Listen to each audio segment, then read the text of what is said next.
With all this talk of inflation, I thought, why not talk about synth-flation?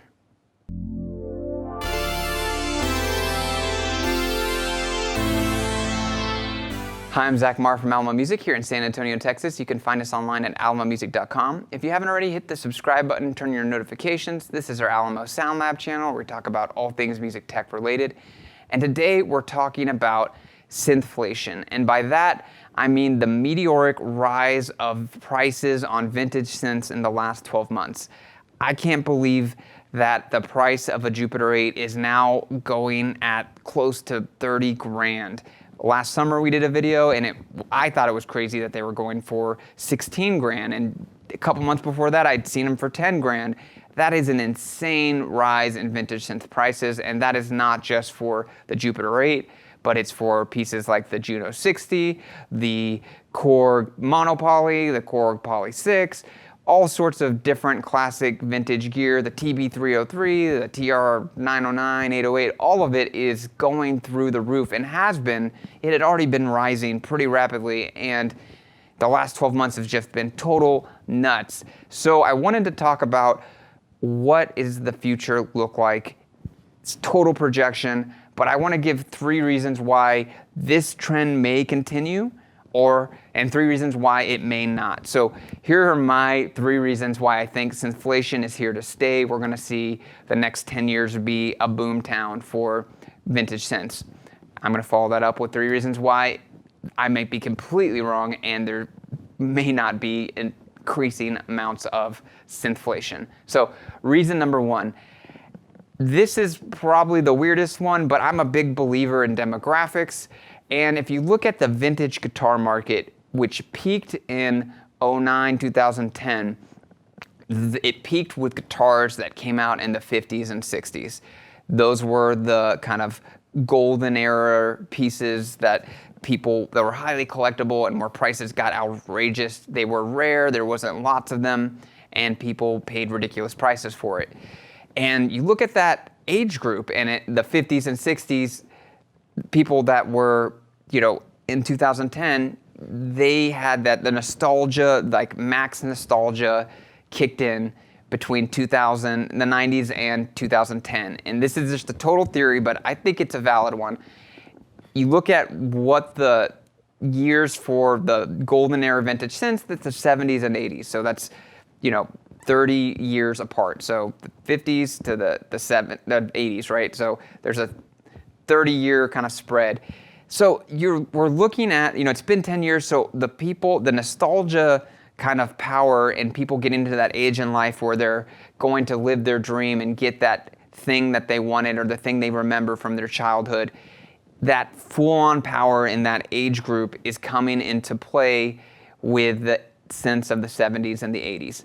So potentially we could see the next 10 years be kind of the peak of nostalgia mania for vintage synths, and then maybe in 10 years it'll decline, kind of like the vintage guitar market has. So that's my number 1 reason for thinking we may see increase for the next 10 years. A lot of people living nostalgia or living their dreams, buying their dreams, or buying their childhood.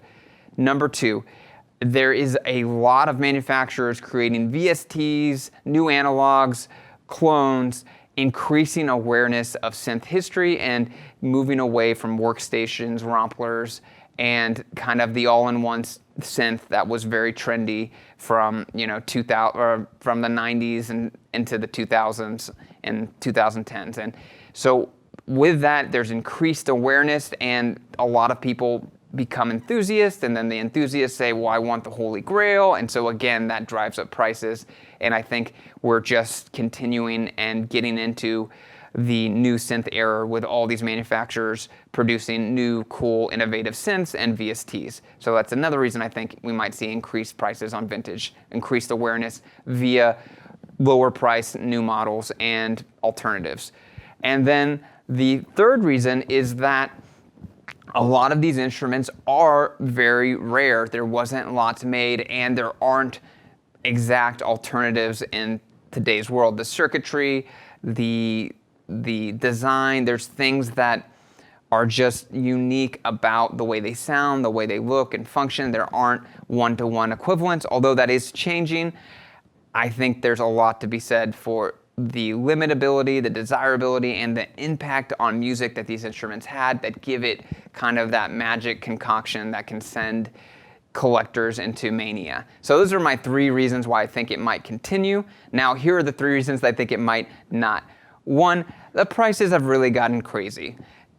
They're 30 grand for Jupiter 8. It's a great instrument, but that's crazy. A CS80, you know, I don't even know how much those are going for now. DX1, which is like a glorified DX7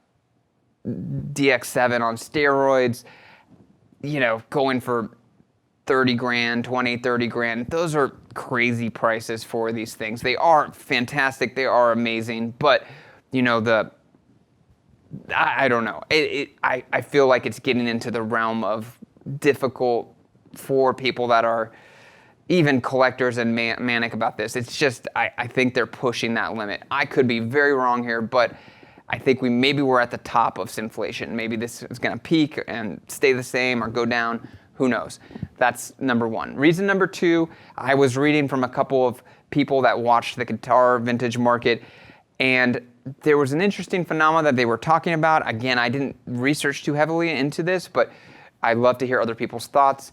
But apparently during pandemics, during during like financial crises and crazy stuff that happens in the world, people panic hoard collectibles, and the price of vintage expensive things often goes up even during a crisis, which is counterintuitive, but apparently in the vintage synth market as well, in the 2009-2010 period, prices went up even though there was a financial crisis. So maybe that's happening again. I couldn't verify that. I didn't pay attention to synth prices then, so maybe that's not valid. But I thought that was interesting, something to note and to look up. And then number 3, you know, all good things must come to an end. If manufacturers, if VSTs get close enough, if clones get close enough, if Behringer succeeds in a DS80 or Yamaha reissues a CS80 spec for spec, you know, who's to say that people won't make something that just diminishes the collectability, rareness, and value of some of these instruments? It's just potentially not practical from a sonic standpoint, from a uniqueness standpoint. It could get stolen, and that could also lead to lowering of prices. So those are my 3 reasons why I think it might not happen, and you have my 3 reasons why I think it might happen. I'm sorry I can't commit hard either way. If I had to bet, I would probably bet on some degree of continued synth-flation, at least in the near term. But in the long term, who knows? It's anybody's guess. But I wanted to make this video. I thought it was fun. I enjoy vintage synths. I enjoy new synths. I just like talking about this stuff. So hope you enjoyed watching. Would love to hear your thoughts and comments below. Please share what you think's happening and what you think will happen. I love to have a conversation. If you didn't already, hit the subscribe button. And if you want to talk more, go to almamusic.com. We love to chat or email with you. Thank you for watching.